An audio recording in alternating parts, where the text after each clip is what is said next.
उत्तर भारत इस वक्त भयानक मानसून की मार झेल रहा है। हर जगह बाढ़, लैंडस्लाइड और बादल फटने जैसी घटनाएं हो रही हैं। सैकड़ों लोगों की मृत्यु हो चुकी है और कई लोग अभी भी लापता हैं। हिमाचल प्रदेश इससे सबसे अधिक प्रभावित है। ऐसा लगातार 2 वर्षों में हुआ है जब हिमाचल को इतने भयानक मानसून का सामना करना पड़ा है। 2023 में भी कुछ ऐसा ही हुआ था। 2023 में हिमाचल में 500 से भी अधिक लोगों की मृत्यु हुई थी और इस वर्ष भी कुछ ऐसा ही हो रहा है। हिमाचल के 3 जिले कुल्लू, मंडी और शिमला में बादल फटने और लैंडस्लाइड जैसी घटनाएं लगातार हो रही हैं।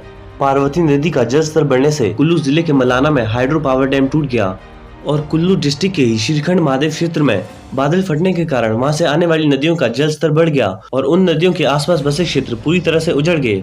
श्रीखंड महादेव क्षेत्र कुल्लू डिस्ट्रिक्ट में बहुत ऊंचाई पर स्थित एक तीर्थ स्थल है। इस क्षेत्र में रात के समय बादल फटने की वजह से यहाँ से आने वाली 3 नदियों कुरपन, समेज और जानवी, इन तीनों नदियों का जल स्तर बढ़ गया और रातों रात कई गाँव उजड़ गए, जिसमें कई लोगों की मृत्यु हो गई। इससे सबसे अधिक नुकसान समेज नदी के किनारे बसे इलाकों को हुआ और ये सब कुछ हमारी ही गलतियों का परिणाम है। क्लाइमेट चेंज और ग्लोबल वार्मिंग सच्चाई है, ना कि कोई झूठी अवधारणाएं।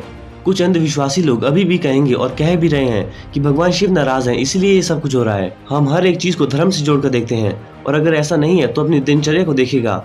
और ये धर्म नहीं है, झूठा धर्म है। मतलब ये धर्म ही नहीं है, इसे धर्म का नाम देना भी गलत है। मनुष्य से भगवान नहीं, प्रकृति नाराज है। श्रीखंड महादेव क्षेत्र जहाँ बादल फटा, ये देखिए उसकी कुछ तस्वीरें।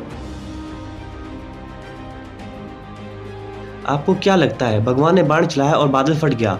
मनुष्य द्वारा प्रकृति का अंधाधुंध दोहन ही इसका सबसे बड़ा कारण है।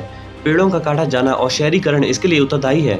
वो कैसे, उसे देखिए। सबसे पहले तो बादल फटने का मतलब है जब एक जगह पर अन्य जगह की तुलना में अत्यधिक वर्षा होने लगे या एक जगह पर 1 घंटे के भीतर 100 mm से अधिक बारिश हो तो उसे बादल फटना कहते हैं। गर्म वायु में नमी सोखने की शक्ति अधिक होती है।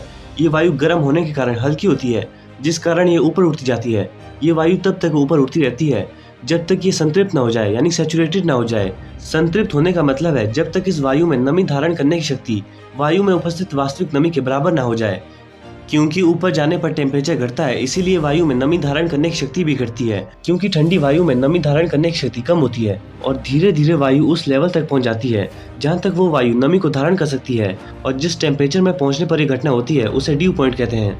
बादल फटने की स्थिति में ऐसा होता है कि नमी युक्त गर्म वायु ऊपर की ओर बढ़ती जाती है क्योंकि तापमान इतना बढ़ जाता है कि गर्म वायु बादलों में कंडेंसेशन की प्रक्रिया नहीं होने देती, जिस कारण इनमें नमी का स्तर बढ़ता जाता है और इनका भार अधिक हो जाने पर ये एक ही जगह बरसना शुरू हो जाते हैं।